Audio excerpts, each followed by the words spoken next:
Welcome to Games Growth with Upptic, a podcast about the discipline of scaling digital games.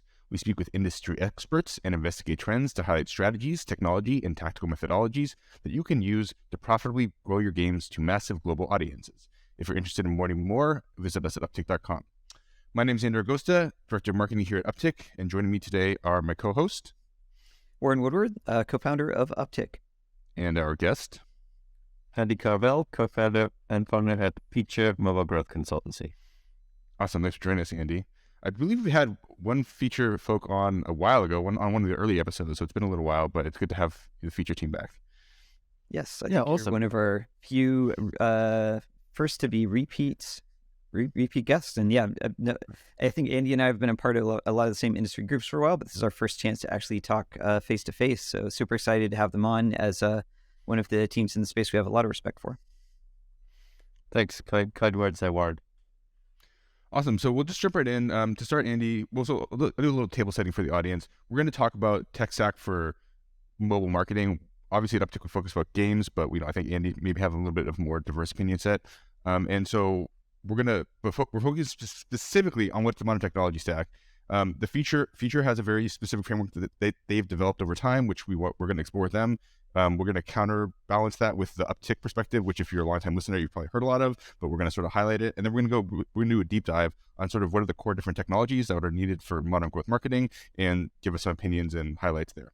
So that's the high level framework. But just to start, Andy, let's talk a little bit about you. What's Phiture and what do you do there? Sure, yes. So I've been doing this thing which we call Phiture with a Phiture. It's kind of ambiguously spelled, so we get all kinds of pronunciations, Phiture and Phiture. We don't really mind what people call us. We deliver executional and strategic services and support, working with some of the top apps and games out there in the app stores. We can help our clients with overall strategic planning and opportunity identification, leveraging frameworks like the mobile growth stack. But then, we also have kind of teams scaled around delivering some of the key services that you might expect. So organic and paid acquisition, so app store optimization on the organic side, paired with, performance marketing with a focus on mobile channels. But then we also have a team focused on, sort of like post-install funnel optimization. They go deep on analytics, engagement, retention, and monetization.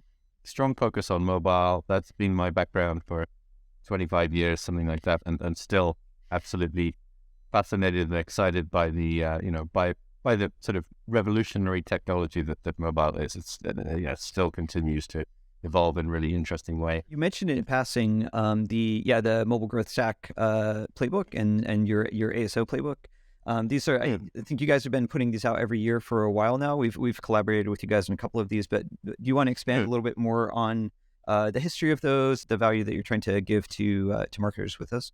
So I'll start with the mobile growth stack. I think that's like our oldest and maybe most famous framework. It basically came about as just me trying to figure out what my job was supposed to be at SoundCloud to help them grow on mobile. They were already doing pretty well, like on web. They were pretty disruptive, exciting social audio platform. But they really didn't have much of a clue about mobile. Not that many people in the industry did, actually, at that point. I realized that I had a huge education job to do. Even at a very techie company with, very smart people, I really had to take a lot of time to actually explain, what it was that I was trying to do with, actually building and scaling our presence and our user base and our adoption of mobile products. I had to build a case for a lot of things. Why do you need to talk to Apple? Can't we just upload the thing to the store?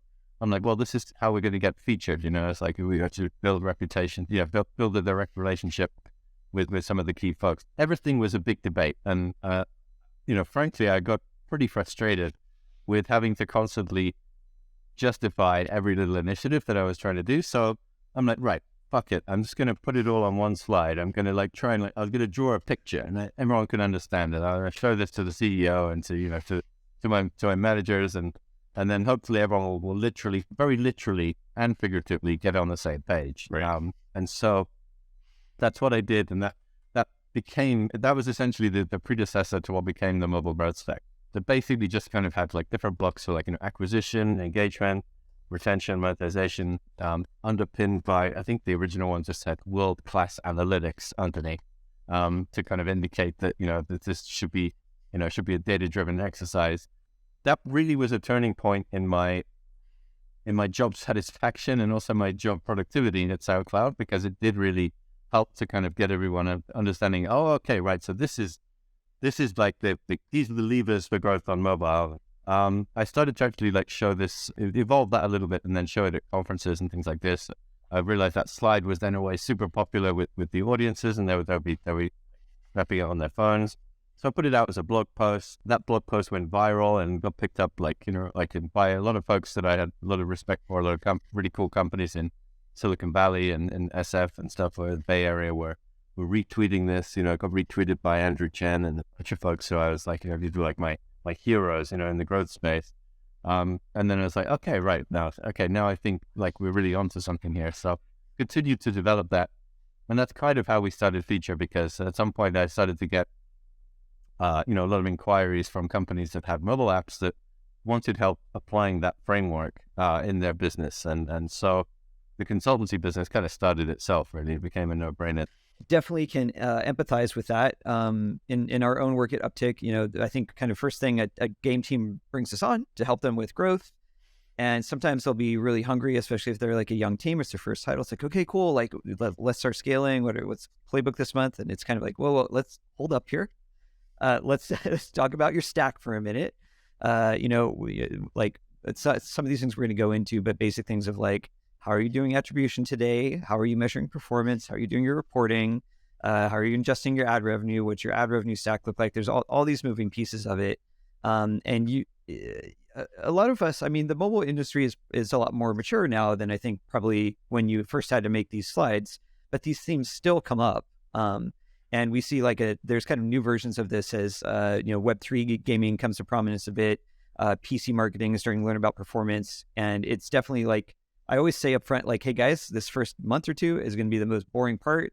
We just got to build some plumbing together, and then we'll start doing some ad spend, but we need to make sure we can measure and do everything optimally before that. So yes, you're doing the Lord's work by giving the industry some framework that we can anchor on and share even today.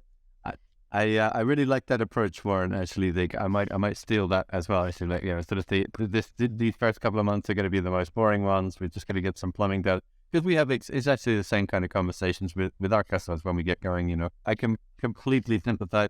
Everybody wants immediate growth, right? Like that's why they bring on a service company like Upptic or like Phiture, and they want to get started right away and they want to see results immediately. And of course, they're paying top dollar for it, but usually there's some homework to do, and there's some foundational stuff that needs some attention before you can really, start building on top of that foundation. Yeah, exactly. Cool. So, I think we'll link to the slide, the mobile growth stack slide that we just talked about. But also, just for those who are audio only, I want you to sort of articulate what it is first on your side, Andy, and then I want Warren to contrast that with how we think about our technology stack.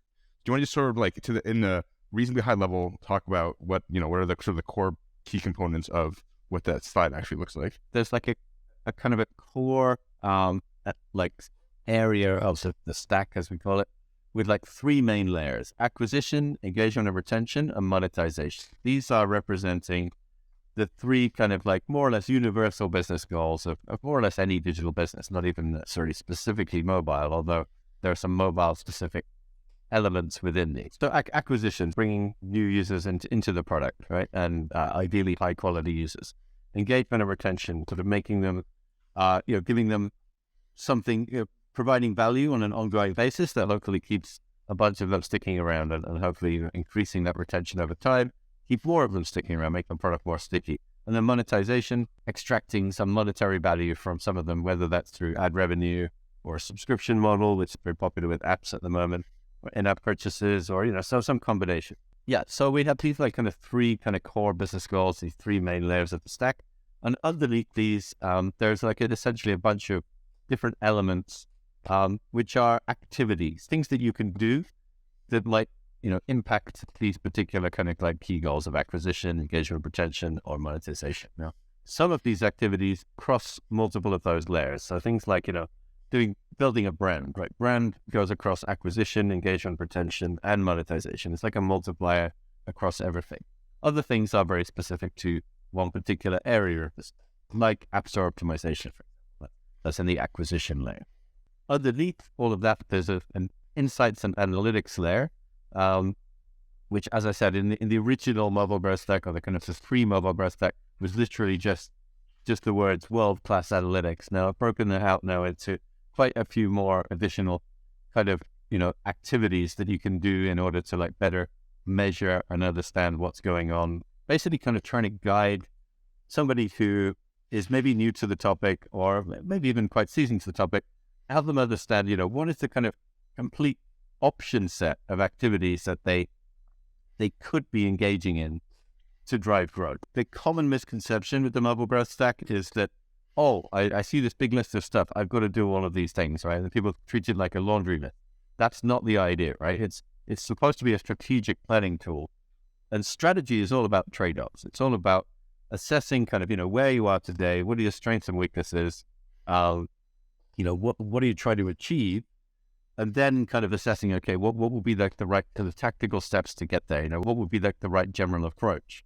And then refining that over time, kind of revisiting that as you acquire more resources and build more capabilities. So we would expect that, and what we see is, that a young company just starting out will be ticking off very, only very few of the elements of the mobile growth stack. But there will be, as they grow and as they become more successful, they'll maybe layer on more capabilities over time. Yeah, that makes a lot of sense. And I think we'll obviously link to this, and I think it'll be very clear for the viewers as they sort of watch that.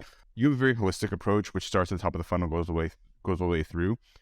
I think the Upptic perspective is a little more focused on the top of the funnel, the user acquisition side. And I want to talk a little bit about our framework that we think about in terms of Upptic, and then spend some time comparing and contrasting all the different engagement methodologies and talk about what that technology is. So Warren, do you want to talk a little bit about how that compares or contrasts, if there is contrasting, to the Upptic framework? Yeah, absolutely. And I just want to stress that, I think there's just different kind of frameworks and philosophies. There's a lot that I think is like the Phiture approach, I think, is very robust. It includes product functions as well. Everything in it, I think, are correct things to think about. We just, I think, have a different kind of framing that we've used to anchor our work. For us, we talk consistently about, there's kind of 4 components to it. So we talk about the 3 pillars of growth, which we talk about as acquisition, which is the operational component, creative, which we think of as the fuel powering this, and then the analytics layer, which is obviously the insights portion of it. And then we speak, our business is a little unique in we're kind of half a software, half a service company. So the 4th component is the technology layer that ties that all together. And some of these are things that, Upptic builds for things like scan modeling and our A/B testing tool for ASO. But then, of course, there's some functions that have to be handled by the developer, such as your core attribution and similar functions. So I think both of these are really useful frameworks. Ours is, I think, leans hard on the simplicity of just kind of think about these 3 meta things and then trust your experts to sort them out. And then underneath, I think Andy and the team's model is just sort of okay, here's actually all of the pieces that you have as levers of control. And I do like that the Phiture model also overlaps with what are the functions of a product team that are related to growth, and framing those clearly upfront too, because growth can only do so much if it's not aligned and the product itself is following best practices for some user experience, for monetization. And so thinking about this holistically, I think, has a lot of value. So it's not like these siloed functions of growth and product or monetization. I love the sound of your framework, by the way. And I think particularly like what you said about creative really being the fuel there. Definitely, I think that's ever more increasingly true, that it's really all about creative, right? But obviously also supported by the right measurement and tech. Cool. So what we do next is we're going to deep dive into a bunch of the different key components of both the Phiture stack as well as the Upptic stack. So the ones we're going to talk about are data analytics, user acquisition, engagement and retention, monetization, creative, ASO, and competitive intel tools. I pulled some of the stuff from the mobile growth stack book. There was just too many to do everything, so I choose a couple of the highlights. If I miss something, feel free to jump in with this is what we need to talk about next. But the idea is, at a high level, discuss what are some of the important key components of any technology stack, why they're important, and what are some key metrics and KPIs that sort of back up how you think about that framework. So, I mean, we talked about the importance of data analytics. It was undergirding your original model. This, we think about it a lot. It's a lot of our platforms and analytics platforms. So we'll start there. Andy, we'll start with you first. I want to talk about some of the key components of how you think about data and analytics for the modern mobile marketer. Yeah, I mean, I think it's hard to talk about analytics without talking about attribution. I guess the key thing for those who are maybe not so familiar with the topic, is that attribution is really about trying to understand, what channels are performing for you, helping you to understand like where you should be spending your budget and measuring the sort of performance of that ad spend, right? As well as also understanding like where your kind of so-called organic users are coming from. I know that there's folks in the industry, including Thomas Petit, who I really respect, who would say there's no such thing as organic, actually, which is, I think, have a nuanced perspective, but I think broadly true, actually. It's just that, organic generally is like the stuff that is even tougher to attribute. And I guess that's the second point. With attribution these days, it's becoming less precise, which creates a whole bunch of new challenges, and I guess also a lot of a whole bunch of work for experts and service providers to help people to navigate that environment, right? And a whole bunch of new tech that's coming out. So I think that what's interesting is that attribution, I think, has never been quite as precise as some of the attribution vendors would have sold it to be. And now it's just becoming clearer that it's like you need to take a slightly more kind of fuzzy approach to trying to understand what of your budget is really delivering and what kind of value. But I'd love to hear your perspective on that. Yeah, no, I agree with everything you said, Andy, and especially the fuzziness of the current era. Just to echo, you have to, even though they don't work with the granularity and accuracy that they used to, particularly for iOS, you have to have some sort of basic attribution provider flagging where the users came from. On top of this, you need a way to visualize. The attribution providers themselves have gotten a bit better.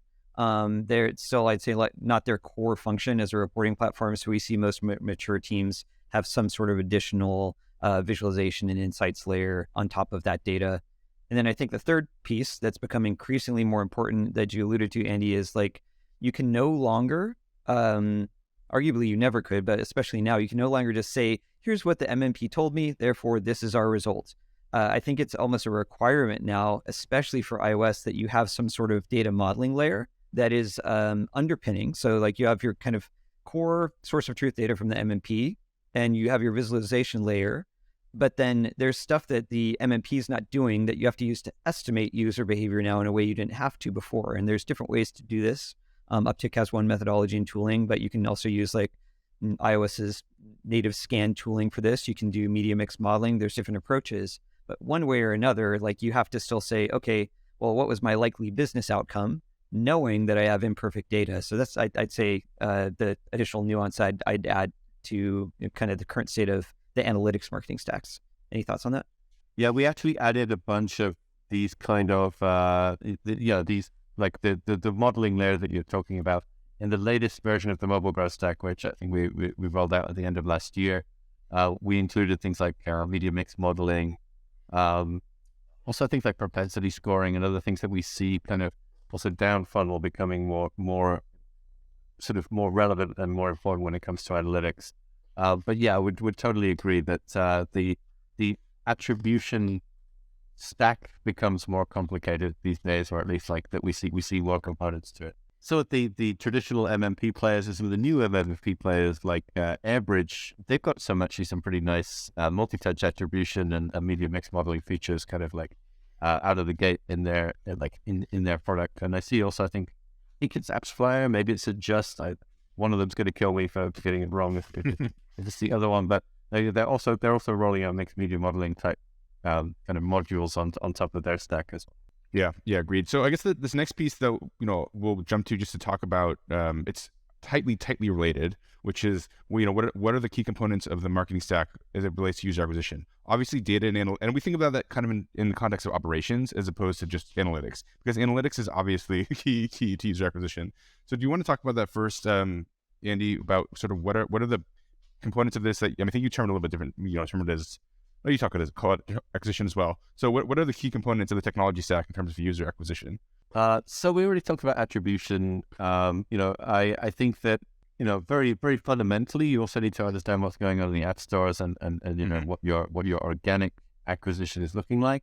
And most likely you're going to also be wanting to do optimization there, on your, essentially all of your traffic is going to end up going through your kind of landing page in the app stores, right? Like, so, and now you can actually also bifurcate those landing pages. You can create multiple variants of them for different, for different audience segments or different value propositions, use cases. You've got custom product pages with iOS, custom store listings, Google. So, which is great, but it's also even more work and even more things to keep track of. The good thing is that you actually get pretty good data out of both the, iOS, like the iTunes Connect, App Store Connect dashboard, as well as the Play Store, dashboard and/or API. So, that data is all available to you, but you need to then be able to sort of synthesize and monitor that stuff, maybe combine that with other sources in order to get a sort of a richer picture of, both what you're doing on the organic side and how you're optimizing, also how your keyword visibility is trending. But yeah, we're also kind of building custom dashboards for some of our clients who kind of want to try and get that overall visibility. We're pulling in data from places and then kind of trying to build them, dashboards which help them to see what organic uplift they've managed to drive with their ASO efforts, whether that's cannibalizing some of their paid spend, things like this. These are the kind of questions that, the businesses want to answer. Yeah, makes sense. So there's a bunch of different components of the tooling. You talked about the organic piece. I think we're going to talk about the paid performance marketing is a really critical piece. Organic uplift is a really critical piece.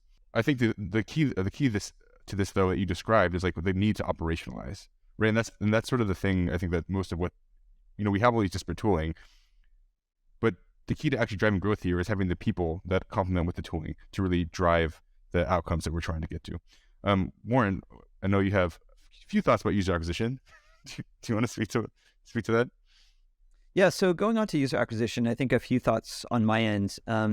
A few years back, one thing that I put a lot of personal resources in, I both tested third-party tools, put a lot of internal cycles on, was building tools to assist with bidding on different networks, and to do more micromanagement. And I think it's ultimately a good thing. Part of why we had a resource for this a lot to do our work optimally in past years was it used to be the networks, the algorithms of the networks, both the large networks and the smaller ones, were all just so bad and so seller side focused. So really poor at actually achieving ROAS results. This is, I'm dating myself, but thinking of the 2016, 2017 and earlier era. We've really found that as the platforms have matured, it's obviously they've learned that we cannot get clients to spend long term if we don't deliver them profitable results and hit the KPIs. So we've really seen all the ad network algorithms resolve, and we have to do a lot less micromanagement of sub-pub level bids, for example, on rewarded video networks than we did a few years back. So I'd say I just want to call it that's something that's really changing. A couple of things that we do, Andy, you alluded to this specifically, and it relates with analytics, but it's worth really calling out.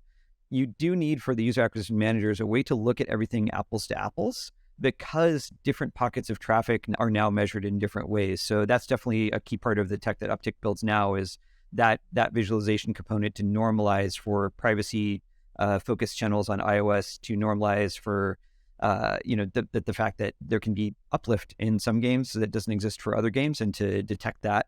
And that kind of ties to the last thing that I'd call out for a UA stack that we really focus on, which is how do you set your goals? So that's another part of our platform, is what we call the living buying model, that can look at all your user data, and you can set ROAS targets for individual segments of players based on the monetization trends of specific segments. So you can use the model and explore and say, hey, just show me my UK players on Android, for TikTok. Instantly kind of spit out, okay, cool, to be profitable with this subset of players, you need to hit 10% day one and 20% day 7 return. So that's been another layer of tooling that we've worked on. But I think the theme here is UA tooling has moved away from the micro and more towards the macro, as our biggest concerns have been more tied to the business of operating a mobile app versus like, okay, I really need to micromanage all of my day-to-day of UA because all these ad network algorithms suck. So that's kind of like the meta theme that I've recognized the last few years. Yeah, and an interesting call out there is like the technology, like, call it, I don't know, 6 to 8 years ago, there's a lot of technology to help with the automation. You built it, and it's kind of been cannibalized. That whole segment of, UA automation technology just kind of disappeared because the networks are like, we're going to take on the job ourselves because that's how we drive. Yeah, it's a tough business too, because even if a tool works well, say that the business model for a UA optimization tool is, let's just call it 10% of ad spend. Does it add enough incremental value on buying on versus Facebook the network? Without it? As we all know, it's a game of tight margins often in user acquisition, and it's a huge ask to give away potentially 10% of your margin if you're getting very incremental value as the algorithms of the networks themselves get better. Well, and there's a sort of compounding effect, which is, given the data constraints of the modern era, the networks have data available to them that you as an outside force just don't have access to. And so they're able to really bias their own internal algorithms while still driving a better profit margin. So yeah, it makes a ton of sense why that would be cannibalized. Andy, any thoughts here, or any thoughts about other user acquisition technologies that we want to highlight? Yeah, I forgot all about like bidding automation tools. Yeah, like we as an agency that works with a fair few different categories, games and apps, but we're mostly working with app publishers. We're working with a range of these kind of tools. Like we're familiar with platforms. I presume you kind of the kind of technology you're referring to would be platforms like Sky or Hidalgo and things like this. Do you guys build something in house that's sort of similar to that? You have your own kind of proprietary tech there? So interestingly, I mean, I'll be really candid with you, Andy, and with the listeners. So when we started Upptic, it was a huge priority of ours, and we put a lot of resourcing into automated bidding tools. And for some of these same reasons that we're talking about, as the iOS ecosystem exploded, we kind of said, okay, crap, there's like a bigger fire we need to address right here, just to have basic operations on iOS. So as a small team ourselves with, we have engineering resources, but they're finite. We said, hey, we need to put all hands on deck in building tooling to adapt for iOS. The micro of optimizing these campaigns is not as important as it was a few years ago. So it is something on our roadmap, but we've deprioritized it for some of these reasons that we're talking about. Well, and there's a really specific bucket of traffic where we were focused early on. So like very early on, one of the first technology pieces we were building outside of the ASO tech was scripts to help with SDK automation. So that means stuff like Unity, Iron Source, Digital Turbine, all that bucket of traffic, rewarded video, SDK automation, because the algorithms are really, really stupid early on. And they would basically use all CPI based and not very good. Now, basically all of them have targeting that's like user level targeting that's almost as good or as good as like Facebook. And so you're like, okay, the need to actually do the micromanagement is really, really gone out. Yeah, I was just going to say, if the platforms, if we can actually really trust them, their black box to actually do a good job, and optimize in the favor of getting a good return on ad spend, then that saves us all some work, and that's kind of I think that's generally good progress. Yeah, trust is a strong word. What I would say is that we can see the revenue and we can make a business. We can see the cost. We can see our revenue and we can make an intelligent business decision. Sure. Yes, I wouldn't put blind trust like a shit ton of ad spend behind any of that. Just assuming that the network's got your best interests at heart and also the ability to optimize for that correctly. Yeah. But still, I would agree. Generally, seems to be going in a good direction. Yeah, one other thing that comes to mind as we're talking about this too is I just want to touch a little bit on sort of like our philosophy around building tools at Upptic. We never take the approach of like, okay, we're going to break into this sector that has like, 5 different tools and just do it better than everyone because we're smarter than everyone. That's not really how we think. It's more like, this stuff is complicated, right? Like, I think that's part of why you put this playbook together in the first place, Andy, is there's so many moving pieces to do mobile growth right. So our engineering resources we put on like, hey, there's this part of the puzzle that like no one has really built a solution for yet.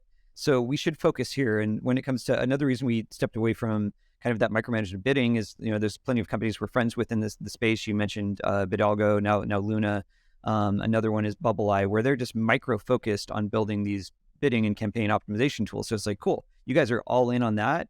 There's a huge gap around dynamic, easy iOS modeling. There's a huge gap on how to build buying models for teams. We're going to focus on these issues because that's what's filling in the stack in some of those empty areas. Yeah, I have a lot of respect for that approach as well. Like, I'm not a huge fan of reinventing the wheel. We're the same. Like, we've built bits and pieces of tech to support our clients and, to be able to do better work, or to build efficiencies in what we do. But if there's, better tooling and tech out there, we'll gladly avail ourselves of it and, partner with folks. That's the beauty of having an ecosystem, right? Is that you don't have to build everything yourself. So we also focus on the things where we just see a gap, or we're kind of scratching our own itch, basically. Yeah. Okay. So we went long on user acquisition. I think it's relevant, which is why I'm happy with like focusing a fair amount on there. But I do kind of want to do a rapid fire for this next couple topics. This is one that we're going to throw to you, Andy, and I think we're definitely going to have less opinions on. Engagement, retention, and to the extent you want to hybrid that with how you think about monetization, I think let's just focus on that for a little bit. Sure. Yeah, that's probably my favorite topic. It's often overlooked as a kind of as a priority, and I think it's very easy for a lot of folks to think, okay, let's get the acquisition right, let's acquire all the users, and we'll throw them into the product. The product's probably great, it's going to work, it's going to be sticky. Sometimes that's true and it works, but a lot of times, a lot of money is spent acquiring users who don't stick around. And so, I think the first thing is that it's good to have good analytics that kind of covers whole funnel, that you can actually really see and properly understand how users are sticking around, understand how the sort of targeting and the kind of the cohorts of users that you're bringing in, how how that differs depending on the acquisition source, the messaging and all of that stuff that you're doing upstream. And then you can with all that data, you can really kind of start to actually do some proper growth modeling and projecting out, and to look at okay, where should we be investing our efforts? Is it in increasing retention, which is going to give us compound growth gains over time, or is actually retention at a pretty good level where we know we can monetize X% of the user base? It's time to really scale the acquisition and go big guns on that, right? And we don't see many companies being super strategic and data driven about that, to be honest. They're still quite siloed. Often they might have a marketing team that's doing, managing, media budget. They might have a retention team that's sitting either in the marketing team, there's a CRM team, or it might be the retention is just kind of considered part of product. It varies a lot depending on the company, but we still like to try and help companies to do this more holistic, analytical modeling, and sort of strategic planning exercise. Then coming back to the sort of the more technical question, what do we see working well? I'm a big fan of customer engagement platforms. So there I'm talking about Braze, CleverTap, Iterable, OneSignal. Right. Yeah, and I think also Unity is building out more in the direction of customer engagement, which is also nice. But what I mean by a customer engagement platform, for those who don't know, basically it's something that a growth marketer can use, so they don't have to be a developer. And if you've got the SDK integrated, it's got a view on what events are being fired, so it's got a view on user behavior. It's not a deep analytics tool, but you can build segments there, and then you can message and interact with those users, and then you can sort of start to see how that's influencing behavior. I would call it really the intersection of product and marketing, particularly when you consider channels like mobile in-app messaging, where you can really kind of trigger something dynamically, an interaction with the user. Might be a pop-up, or it could be a slide up from the bottom, or it could be a full screen interstitial. Various ways you can build the actual UI of the interaction, but it's a targeted interaction with a segment of users that's triggered in real time based on an action that they've just taken within the app. Now that's an incredibly powerful tool to put in the hands of a growth marketer. It's also incredibly dangerous to put in the hands of a growth marketer. Right. Well, hopefully you trust your team.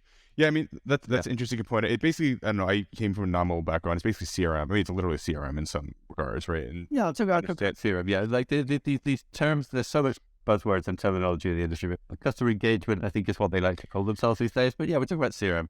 Multi-channel marketing with, push, in-app email, maybe in-app inbox, maybe SMS and some other channels as well, WhatsApp, etc. Right. There's a lot to talk about here on engagement. I think we could do a whole segment on this, but we're getting close to time, and so I just want to keep it rolling. Let's move forward to monetization. We're doing a lot of work on subscription revenue. That's the main model for apps, and of course, recurring revenue is great. Right? It's a very different model, and in many ways, a much simpler model than what we see in the game space, where you've got typically ad monetization, and virtual currency, often multiple currencies, and to sort of disintermediate between your kind of cash spend and what's really to be spent in the game. And it's like, the whole game economy balancing, like, there's none of that really in the app space with subscriptions. It's pretty simple. It's you pay so much per month or per year, or, a few different bundles. But, the subscription space, the fact it's still growing is great, but like it's incredibly competitive. And there can only be so many subscriptions that the average user is going to hold, right? I think it's around 2.5 to 3 subscriptions the average user has. Interesting. I've never heard that metric. Across all their like mobile subscriptions, or just across everything? I'll talk about mobile subscriptions here. Yeah. Yes, sorry. Everything that I talk about is generally from a mobile lens. Sure. But this might include their Netflix subscription, which is not strictly just mobile. Actually, they might watch on their laptop. They might watch on a smart TV. It's a cross-platform subscription actually. And of course, if you're kind of in a sort of a slightly like higher income class and you're quite techy, you're probably going to be slightly a bit above that average. You might have 5 or 6 subscriptions, but you're probably not going to have 20. Most people are not going to want to just keep on constantly kind of having like recurring outgoings on a whole bunch of different apps, which means that what we're seeing in terms of a trend is a lot more kind of swapping of subscriptions in and out. Lifetime value is decreasing. In other words, the lifetime part is decreasing. We're seeing more like an IAP. Yeah, a little bit more. It's kind of more the way. We're also seeing like price inflation. Like there's inflation in general in a lot of economies right now. We're seeing that in subscriptions. So, what does this mean in terms of tech? Well, a few things. You need to really have a good handle on your subscription analytics and what's going on there. There's some really good platforms out there, like Revenue Cat, I think is the leader there in the space. But there's also Purchasely that does like analytics, but also paywall optimization type tech. And that's the second one, like paywall optimization. Like you really don't want to be showing the same paywall to everybody, certainly not all at the same time. You want to be thinking about these like dynamic user journeys. You want to be hitting people with a personalized paywall at a time when they're most likely to convert. And again, that's kind of going back to doing good growth marketing work. That shouldn't just be the product team building the paywall once. That should be in the hand. It should be more of a marketing iterative feature. Okay, we're running close on time, so we'll just hop to one last topic, and then we can wrap up from there. We'll talk about creative and ASO. We'll combine them into one. So I know this is what place where you focus warrants a lot of opinions. Let's talk about creative and ASO. Maybe I'll just start here real quick and then can hand off to Andy. I mean, I think we probably, relative to maybe some other providers or agency style businesses, we really care a lot about creative and make it a core requirement. Like we literally won't take on an engagement if they won't let us do some capacity of creative work. As the whole ecosystem becomes more automated, you become more and more dependent on, are you putting good fuel into the ecosystem? So yeah, we think of creative as very holistic, and trying to kind of combine UA creative with ASO. It's just sort of like, where's our weak points in the funnel? What do we need to do this? Do we need channel specific creative? Do we need UGC for TikTok and Snap? And we try to really combine the creative team's planning with their counterpart in user acquisition. Of like, okay, what are we trying to solve for right now? What is the creative contribution for that? Andy, in brief, like what is your team's overall philosophy and thoughts around the role of creative and ASO intertwined? Yeah, very, very similar, Warren. At the end of the day, you're trying to create a coherent story for the user. And if you've got completely different ad creative running to what people are going to see in the app store, you've already got a disconnect. That's going to hurt your conversion in the app store. Right. But it's, you're trying to set like you're telling one story ideally, right? Like this is this great product. It's going to solve these problems, for this particular audience. And that needs to be a consistent story that you tell, not just in your ad creative, not just in the app store, not just in your visuals and the description in the app store or your custom product page, but then that should also be then carried into the product and into the onboarding and everything else. We're big believers in the value of coherence and consistency through that user journey, and not just believers in it. We see the data, that it just works so much more effectively. We have a big creative team as well. I'm very proud of the creative team that we have with Phiture. We're doing ASO for I think 7 of Adobe's apps in 26 markets. A lot of creative work there, and you can imagine that the Adobe team are pretty specific about how they want creative done, because they're one of the giants in the creative industry. So I'm very, very proud that we're able to work with brands like that and work with their their brand teams and their brand guidelines, and they come up with really high converting stuff. And that's always a fun challenge of creative, right? Because there's the tension of massive experimentation versus, the bigger an app is, or the company, the more tight their brand guidelines are, and the more tight that window may be. So there can be a tension of pushing against, like, hey, if we want to move the needle, we need to visually move the needle in order to get a different outcome. And we've definitely found that to be a real plus of an edge that smaller teams can have over bigger teams sometimes, is able to optimize in a way that the bigger teams may be slower or more hesitant to. I would completely agree. And just to sort of put that into a very concrete kind of example, we find that often with the bigger brands, they're a lot more protective on their icon, whereas actually the icon, it can be a very, very useful lever for conversion. Just a simple thing like putting the app name on the icon, can actually improve conversion in the App Store, and can also improve retention, because people can then remember what the bloody app actually was, right, that this weird picture actually refers to, and actually does it increases app opens as well. But a lot of big brands don't want to mess around with their icon at all. They'll let you play around with screenshots and stuff, but they're like, oh, I can't touch the icon. That's our key brand asset. So yeah, we have these conversations all the time. Awesome. Okay, well, I really appreciate it.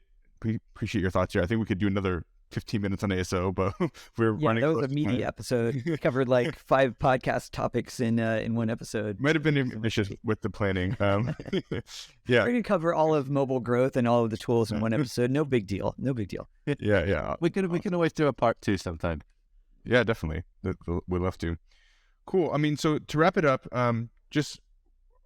I want to ask you both, and again, we're close to time, so briefly, what is one key technology trend that you see looking forward that you think is really going to be impactful for next couple of decades, or no, couple of years? Well, we go first. 15 seconds, 30 seconds. What do you think? I mean, the lazy answer here is AI in some capacity, but I'll be a little more niche and specific. I'm really bullish on the PC marketing, cross-platform marketing section warming up to performance in a more mature way. The tooling there getting better with companies like Gainsight, and really performance marketing evolving into this space that's historically been brand buying. I think there's a huge opportunity there, particularly over the next year or two. Interesting. Awesome. That's interesting. All right, what about you, Andy? Cool. Yeah, I'm also not going to go with the totally lazy AI answer, even though, of course, I'm super excited for many of the AI things. But I'll give you a specific example, which is kind of AI powered, and that's that, there are some next sort of new generation CRM approaches on platforms. Companies like AMP, I would call out as just being kind of one of the leaders here, that are, AI first, sort of AI native. And I think, if they're correct, and I actually think that they're onto something here, that there's maybe a paradigm shift coming. Just as people on the UA side have got kind of comfortable with trusting the algorithm to do a lot of the optimization, I think we're going to see that potentially happen on the segmentation, messaging, and timing side on CRM. So in other words, kind of instead of having a big team of people manually, experimenting and creating segments and trying to figure out the right message to send to the right user at the right time, trust the machine to do it. If that model works, that's going to be quite revolutionary, and so I'm quite excited to see that proven out or otherwise. Awesome. That's a really interesting call. Yeah. Okay. So yeah, that's a really interesting thing for us to noodle on. Awesome. Well, we're over time, so thank you so much for coming, Andy. I appreciate all your insight here. Obviously, a lot to cover here, and maybe we should have done multiple episodes or been less ambitious. If someone wants to get a hold of you or learn more about Phiture, where can they do that? Sure, yeah. You can always find us at Phiture.com. That's Phiture, Phiture.com. Tons of resources on there. You can download our frameworks and everything's up there. You can find me on LinkedIn. It's Andy Carvell. That's Carvell. Awesome. Yeah, I appreciate the fact that you like us made your name very complicated to spell, so we have to spell it out each time. Warren, do you want to do just that and take us out? Why make life easy for ourselves? Right? Yeah, absolutely. Andy, thank you so much for joining. It's been a pleasure to have your experience and insights. And before I sign off, Andy, I think you guys have an upcoming event with Phiture that you also wanted to make sure to mention today, correct? Oh, yeah, we do. Yes. Thank you. Thanks for reminding me. We have our ASO conference coming up. We started the ASO conference a few years back in Berlin and New York. These days it's just in Berlin. But it's coming up on June the 1st. I think we still have some tickets available. you're interested in App Store optimization and you either want to visit Berlin or you're based somewhere nearby, you can find all the details at asoconference.com or on the Phiture website. Awesome. Yeah, and this is basically the event for ASO in our industry, so definitely check it out if you're working in that area. Cool. So I will sign us off now. Thanks again, Andy, for joining our brothers in weird spelling of company names. The podcast today was brought to you by our team here at Upptic. Here at Upptic, as we've mentioned, we do all things to help games grow, both our services team and then our software platform. So if you're growing a game, we'd love to talk to you. We love helping game teams and just meeting builders in the space. You can reach us at upptic.com. That's upptic.com. Awesome. Talk soon.